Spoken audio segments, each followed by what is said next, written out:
بسم اللہ الرحمن الرحیم۔ السلام علیکم۔ امید ہے کہ میرے بھائی بہن اپنے گھروں میں محفوظ ہوں گے اس مہلک وبا سے اور صحت یاب ہوں گے۔ جو صحت یاب نہیں ہیں اللہ ان کو صحت دے، کیونکہ صحت سے بڑی کوئی نعمت نہیں۔ آج کا جو وظیفہ ہے وہ وظیفہ بھی ہے اور دعا بھی ہے، جو کہ نماز میں پڑھی جاتی ہے۔ اچھا، یہ وظیفہ ان حضرات کے لیے ہے جن کے کام ہوتے ہوتے رک جاتے ہیں یا کام اٹک جاتا ہے، آدھے میں رہ جاتا ہے، یار فلاں کام میرے آدھے میں رہ گیا۔ بعض یہ دعا ان لوگوں کے لیے ہے جو بے روزگار ہیں اور اپنے کاغذات وغیرہ جمع کروا دیتے ہیں، لیکن ان کا کام اٹک جاتا ہے، آگے نہیں بڑھتا۔ اس قسم کے اور بھی بہت سارے کام ہیں جو اٹک جاتے ہیں، رشتے جیسے کہ اٹک جاتے ہیں، ہوتے ہوتے نہیں ہوتے، ختم ہو جاتے ہیں، یا کوئی ایسا رشتہ جو نیا رشتہ ہے قائم کرنا چاہتا ہے، کام اٹکا ہوا ہے، ہو رہا نہیں ہے۔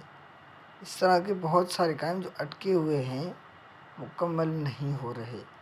جیسا کہ کسی کا گھر بن رہا ہے تو وہ گھر اس کا بہت ٹائم سے بن رہا ہے، کام مکمل نہیں ہو رہا، یعنی وہ اٹکا ہوا ہے۔ اسی طرح کسی کے پیسے کسی کے پاس اٹکے ہوئے ہیں، یعنی کوئی بھی آپ کا ایسا کام جو پورا نہیں ہو رہا، اٹکا ہوا ہے، تو ان حضرات کے لیے یہ دعا ہے۔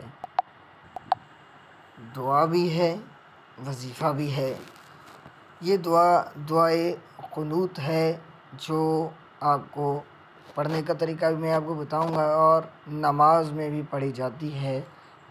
3 رکعت وتر میں تیسری رکعت میں یہ پڑھی جاتی ہے۔ تو اس کے پڑھنے کا طریقہ کیا ہے؟ سب سے پہلے آپ کو باوضو ہونا ہے اور نماز کے بعد آپ کو 11 مرتبہ درود پاک پڑھنی ہے، درود ابراہیم۔ اسی طرح آخر میں بھی پڑھنی ہے، درمیان میں یعنی کہ بیچ میں آپ کو یہ دعا یعنی دعائے قنوت ہے جو آپ کو 7 مرتبہ پڑھنی ہے۔ انشاءاللہ جو بھی رکاوٹ ہے وہ ختم ہو جائے گی اور آپ کا کام انشاءاللہ عز و جل ہو جائے گا۔ تو دعائے قنوت میں آپ کو پڑھ کے سناتا ہوں۔ اللہم انا نستعینک ونستغفرک ونؤمن بک ونتوکل علیک ونثنی علیک الخیر ونشکرک ولا نکفرک ونخلع ونترک وان یفجرک۔ اللہم ایاک نعبد ولک نصلی ونسجد والیک نسعی ونحفد ونرجو رحمتک نخشى عذابک ان عذابک بالکفار ملحق۔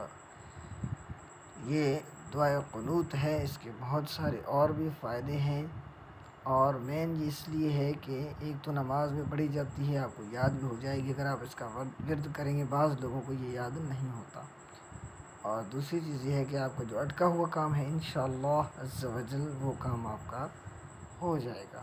ملتے ہیں نیکسٹ ویڈیو میں۔ اس سے پہلے آپ کو ریکویسٹ ہے کہ میرے چینل کو ضرور سبسکرائب کریں اور لائک کریں اس طرح کی مزید ویڈیوز کے لیے۔ اللہ حافظ، مجھے اپنی دعا میں یاد رکھیے۔